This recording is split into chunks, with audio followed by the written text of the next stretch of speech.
네, 김성현입니다. 조류 문제에 대해서 아까 전에 지적한다고 말씀드렸는데요. 관련된 이야기 드리도록 하겠습니다. 조류 활동 경고 수신 36초 만에 새 떼와 충돌을 했습니다. 당시 상황 보면요. 가창오리 5만여 마리가 무한항공 인근에서 남하 비행 중이었고요. 08시 54분 43초에 무한 관제탑의 최초 교신 및 착륙 허가가 있었고 08시 57분 50초에 제주에어 2216 커션 벌드 액티비티라는 말이 이 무한 관제탑에서 조류 활동에 대한 경고로 있었습니다. 조종사가 58분 11초에 새를 발견하고 복행을 시도했습니다. 58분 26초에 새떼와 충돌을 했습니다. 56초에 조종사의 비상 선언이 있었습니다. 메이데이 제주에어 2216 벌드 스트라이크 고잉 어라운드라고 했습니다. 조류 발견 상황 확인해 보니까 관제사가 육안으로 가창오리떼를 발견한 다음에 사고기에 알렸고 무안공항에는 조류 퇴치 전담 인원이 1명 있었고 08시 45분에 교대했는데 활주로 주변을 살펴보느라 공항에서 떨어진 지점에 있던 충돌 발생 지점에 조류는 발견하지 못했다고 하는데요. 자, 무안항공장님, 지난번 현장 조사 때는 이 사람 어디에 있었는지 몰랐다고 하셨는데 이제 아셨습니까? 무안공항장님, 예. 예, 무안공항장은 예. 한국공항소 직무대행입니다. 네네. 저희가 이제 근무 상황부를 통해서 이제 이 행적을 잠깐 시간 좀 멈춰 주실래요? 네네.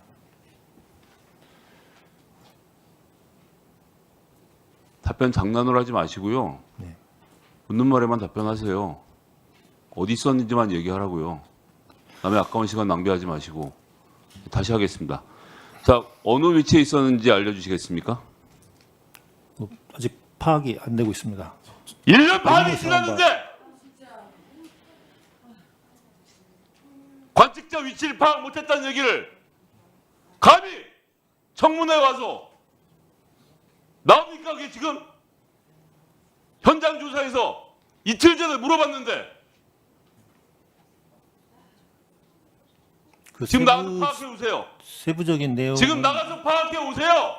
세부적인 내용 모르면 청문회를 어떻게 합니까? 질문할 가치가 없는 사람들이요. 당신들은.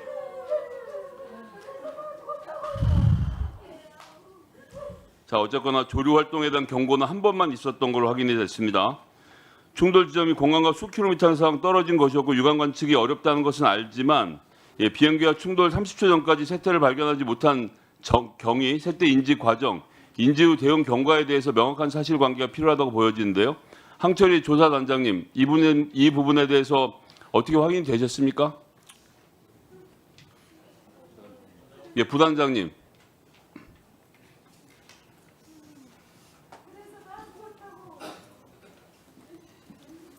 부산지방항공청장님도 좀 나와주시겠습니까? 예, 항철이 조사 부단장님이시죠? 예, 확인되셨어요? 아까 말씀드렸다시피 저는 운항 분야 전문 조사관이기 때문에 조류 관련해서는 제가 연구를 하지 않았습니다. 누가 했어요? 조류 영역 담당관이 있는데 오늘 자리에 참석하진 않았습니다. 그러면 물어보고 오세요. 전화를 하든 카톡을 하든 물어보고 오시라고요. 지금 당장. 네, 알겠습니다. 예, 부산지방항공청장님, 이 관련돼서 조사를 해보셨나요? 예. 제가 파악한 내용에 대해서 말씀을 드리도록 하겠습니다.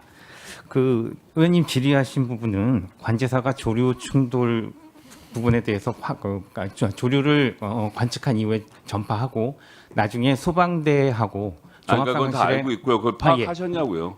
내용은 다 파악해서 어디가 문제인지를 사실관계를 확인하셨습니까? 일단 관제사들에게 이제 확인을 한 부분이 있고요. 그 부분에서 일단 저희가 파악하기로는 비상 선언 후에 재착륙 의향을 확인을 했고 조종사로부터 그리고 즉시 비상 전화를 활용해서 관계기관에 출동 알겠습니다. 지시한 것까지 네. 확인했습니다. 공항공사 사장 직무대행님, 당시 무안공항에 조류 퇴치 전담 인원이 몇 명 있었습니까? 총 4명이고 군무는 1명 있습니다. 예.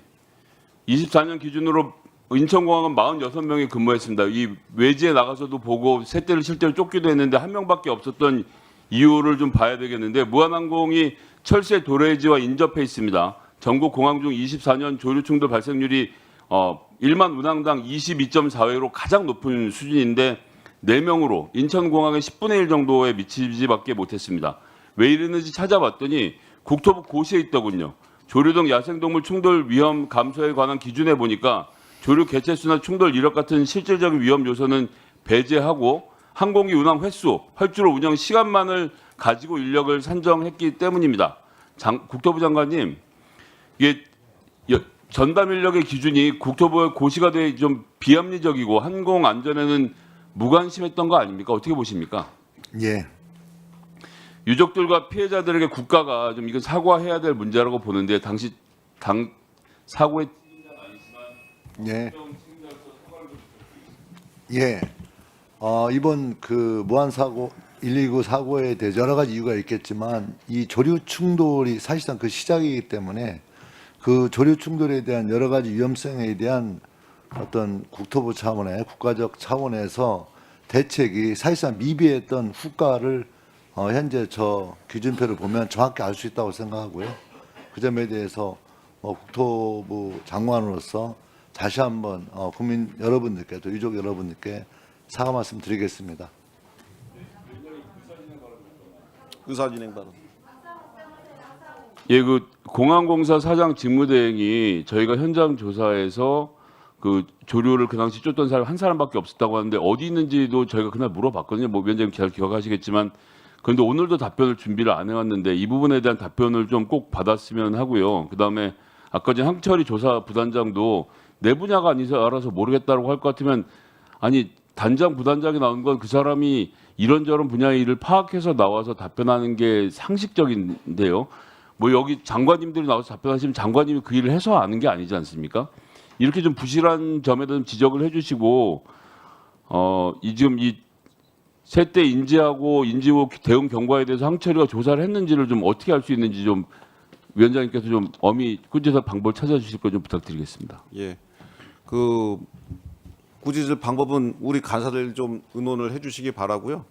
그 회의 좀 이따 다시 시작하기 전에 우리 직무대행께서는 그 현장 조사 때도 물어본 건데 그거를 확인을 안 해서 오시면 어떡합니까? 그거에 대해서 반드시 그 저 사실관계 확인을 이 자리에서 보고를 하고 회의를 시작하도록 그렇게 하겠습니다.